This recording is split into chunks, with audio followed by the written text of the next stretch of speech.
महाराजा चंद्रगुप्त का दरबार लगा हुआ था। सभी सभासद अपनी अपनी जगह पर विराजमान थे। महामंत्री चाणक्य दरबार की कार्यवाही कर रहे थे।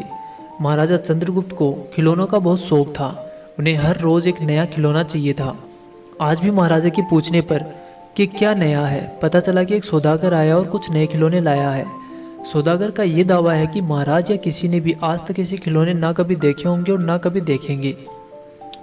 सुनकर महाराज ने सौदागर को बुलाने की आज्ञा दी। सौदागर आया और प्रणाम करने के बाद अपनी पिटारी में से 3 पुतले निकालकर महाराजा के सामने रख दिए और कहा कि अन्नदाता, ये तीनों पुतले अपने आप में बहुत विशेष हैं। देखने में भले एक जैसे लगते होंगे मगर वास्तव में बहुत ही निराले हैं। पहले पुतले का मूल्य 1 लाख मोहरे हैं, दूसरे का मूल्य 1000 मोहरे हैं और तीसरे का मूल्य 1 मोहर है। सम्राट ने तीनों पुतलों को बड़े ध्यान से देखा। देखने में कोई अंतर नहीं लगा। फिर मूल्य में इतना अंतर क्यों? इस प्रश्न ने चंद्रगुप्त को बहुत परेशान कर दिया। हार के उसने सभासदों को पुतले दिए और कहा कि इनमें क्या अंतर है, मुझे बताओ। सभासदों ने तीनों पुतलों को घुमा फिराकर सब तरफ से देखा मगर किसी को भी इस गुत्थी को सुलझाने का जवाब नहीं मिला। चंद्रगुप्त ने जब देखा कि सब चुप है तो उसने वही प्रश्न अपने गुरु और महामंत्री चाणक्य से पूछा। चाणक्य ने पुतलों को बहुत ध्यान से देखा और दरबान को 3 तिनके लाने की आज्ञा दी। तिनके आने पर चाणक्य ने पहले पुतले के कान में तिनका डाला। सबने देखा कि तिनका सीधा पेट में चला गया। थोड़ी देर बाद पुतले के होंठ हिले और फिर बंद हो गए। अब चाणक्य ने अगला तिनका दूसरे पुतले के कान में डाला।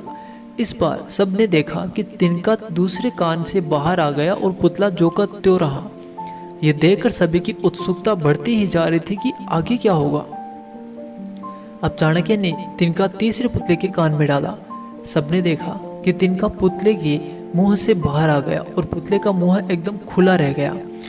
पुतला बराबर हिल रहा है जैसे कुछ कहना चाहता हो।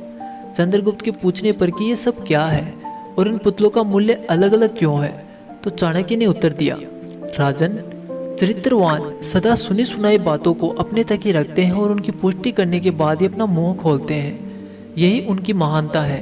पहले पुतले से हमें यही ज्ञान मिलता है और यही कारण है कि इस पुतले का मूल्य 1 लाख मोहरे है। कुछ लोग सदा अपने में ही मग्न रहते हैं, हर बात को अनसुना कर देते हैं।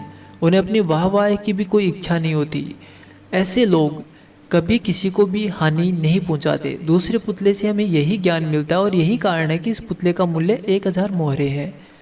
कुछ लोग कान के कच्चे और पेट के हल्के होते हैं। कोई भी बात सुनी नहीं कि सारी दुनिया में शोर मचा दिया।